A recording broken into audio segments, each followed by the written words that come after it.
in yesterday, though. It's the first time in a couple months. Okay. Did you? Said he made it. Yeah. Who's been running? Yeah.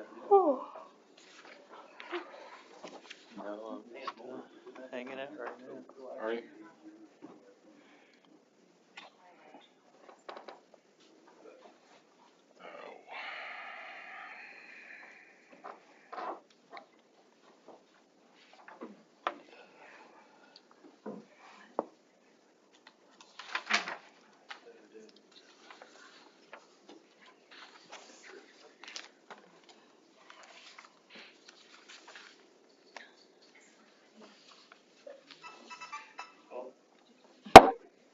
Got 4 o'clock, we'll call the meeting to order. Mark Dennis is not here today, so I'll be running everything, so, Bonnie, can we do roll call? Okay. Nathan Tormellan? Here. Bonnie Good? Here. Tim Harden? Here? John Kelly? Here. Mark Dennis? And JJ Reinhardt. Okay, we have a quorum, so, we will need to get approval of the minutes. Did everybody have a chance to review the minutes from the last meeting? Anybody have any corrections? Not, can I get a motion to approve the minutes? I'll move. I'll second. Okay, all those in favor say aye. Aye. All those opposed, same sign. Okay, public hearing, authorization, the adoption of a declaratory resolution by the Seymour Development Commission, Resolution 2025-04. So, Cole, do you present that? Okay.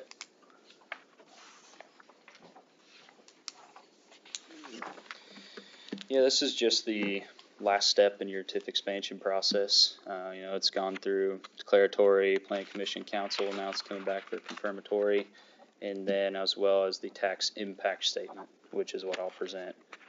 And I think you guys are pretty familiar now with kind of the whole tax impact idea, and this is just one that we did for the expansion. And I don't know if, do you guys have it in front of you? We got copies, yeah. Okay. On that page where I won't have to go through this entire thing, but just on the page that says impact concept, this expansion impact numbers are down there in that chart under the blue columns there. You can look at the circuit breaker impacts for each of the overlapping units, and then as well as rate driven funds impact. Just to reiterate this whole TIF expansion impact concept, I hate to read directly from the page here, but it just gives a good explanation. The establishment of a new allocation area does not affect property tax rates, and therefore the impact of this decision is zero to all funds and taxing units. This is just however, if this Jackson Park expansion was already complete and previously assessed within the allocation area and was up for consideration to be released to the overlapping units, this futuristic decision may have an impact associated with it. And that's if the estimated AV generated by this expansion was released in the future, you would have an indirectly impacted and estimated circuit breaker loss that would be collected as a reduction in property tax rates. And then the other portion of the impact is attributed to the additional levy some rate controlled funds would receive. And, just to reiterate, you'll see that big bold sentence there that says the estimates below do not represent actual loss of revenues, but instead analyze the hypothetical impact of eliminating the allocation area after it generates the new incremental assessed value from this expansion. And so if this would have happened and then got fully assessed and all of that, the allocation area goes away and this all gets released to the base, that's what this circuit breaker impact below is showing, and that's what these numbers are. But that's really all the tax impact concept is for this TIF expansion. But if there are any questions, I'm happy to answer. In this impact statement, this was sent out 10 days prior to this meeting to all the overlapping units. There's a notice in here, the map of the expansion, and then, of course, all of the impact numbers and stuff, again, that are hypothetical. But if you guys have any questions on the impact statement, I can take those for sure.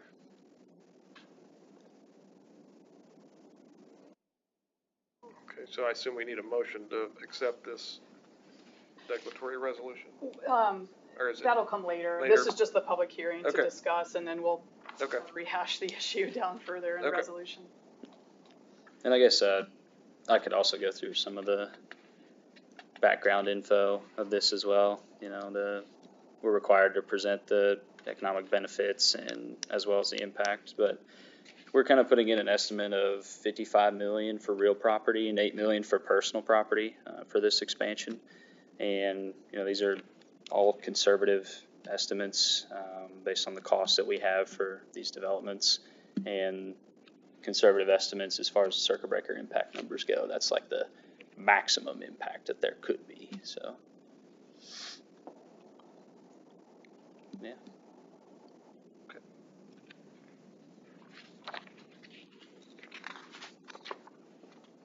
Does anybody have any questions for Cole? Is there anybody else that would like to speak to the issue?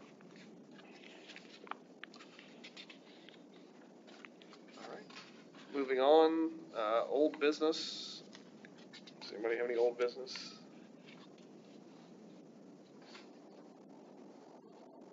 New business, we're now going to introduction of the resolution 2025-04.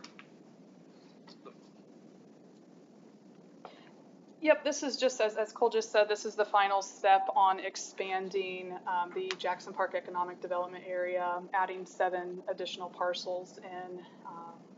This is the confirmatory resolution. A few meetings ago, maybe even the last meeting, y'all passed the first resolution of the process, and now this is just wrapping everything up.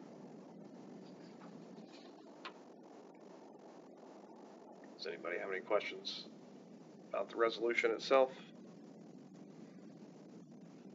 If not, can I get a motion to approve the resolution as presented? I'll make a motion. I'll second. Okay. All those in favor say aye. Aye. All those opposed, same sign. Motion carries. All right.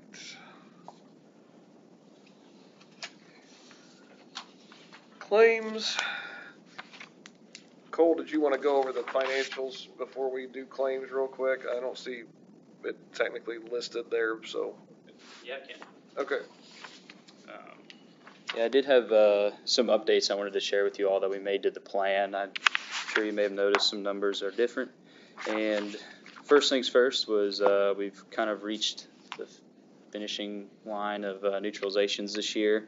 So I went and updated your TIF revenue projections for 2026 with what the AVs were showing after neutralization and certification. And that estimate came in to a little over 6 million for next year. So that's some growth there in the main allocation area. And this could change still from now to abstract, but that's going to be a pretty close estimate to what it'll actually be. And then I also updated your bond reimbursement projections in 2025 and 2026. Kind of went through and looked at your 2019 construction account and how much is left in it, and projected out based on your O'Brien Street expenditures for this year, and put that projected amount up there, and then as well as an amount that's going to be left over in that fund next year. And that amount for next year is going to be $186,000 we're projecting is what will be left after this year. And the O'Brien Street expenditures that'll get reimbursed from that construction fund. And then the engineering line item, I bumped that up to $200,000 because it's got over $150,000 after this round of claims. So I bumped that up through the end of this year to have a little bit of breathing room there for that one. And then that got reflected into each year from here on out as well. I think looking at your monthly outlook, it's still cash is going to be tight going into this next year and the year after, and we have all these plans in place for that. I know the projections on your monthly page don't look great just because of how our sheet projects it out, but between all of your other TIF funds and the balances they'll have in them, and then your miscellaneous fund as well, everything should be good to go. And we can, if even need be, we can always reallocate expenditures to other TIF funds, especially like professional services and things like that. So no true concerns on our end. I think everything is going to be fine. But That's kind of the updates that were made this time around on your plan. And then Nate had mentioned adding that East Side Industrial project to that contracts page that's towards the back. So I will get that put on there too, just so you can track its progress on that page. But if you guys have any questions on the plan, let me know. Okay. Does anybody have any questions for Cole?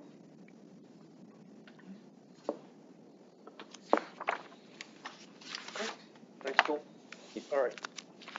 Moving on to claims, and that was what I noticed on the claims. We had our first 2 claims for the East Side Industrial Park project. Those came in, and I was then looking at the financials and couldn't tie it back to anything, and found back where it said how much we were in the old minutes and all that stuff. So I asked Cole to just put that in there so that we could track that going forward, so we'd know once I think there's $1 million in 25 that we have, and $1 million in 26 too. So it's on the line items, but just to put it on there. So does anybody have any questions on the claims or?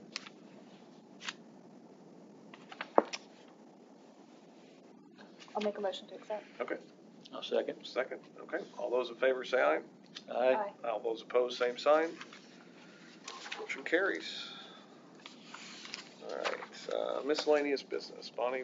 Okay, so between last month and this, we needed to, we were contacted by Chad Dixon about a couple of payments that they needed us to make. One was for $20,380. It was the last parcel payment for the O'Brien Street project. And then there was a second for $20,000 for the railroad design for phase 1 of South O'Brien Street. We wound up doing an email vote on it, and so right now we are reading this into the record to make sure that everything is formal. We did have 3 members who responded voting to approve, and that included Mark Dennis, Bonnie Good, Tim Harden. So it did pass, and so we're just reading that in officially. Okay. All right. Is there any other miscellaneous business?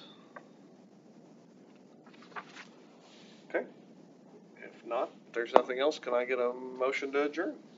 I'll make motion. Motion second. All right. We'll fight over that one. Meeting is adjourned. Thank you. It's not like we have a lot of choices. I know. I realized that. We just alternate. It's like it's just the 2 of us. You gotta come back.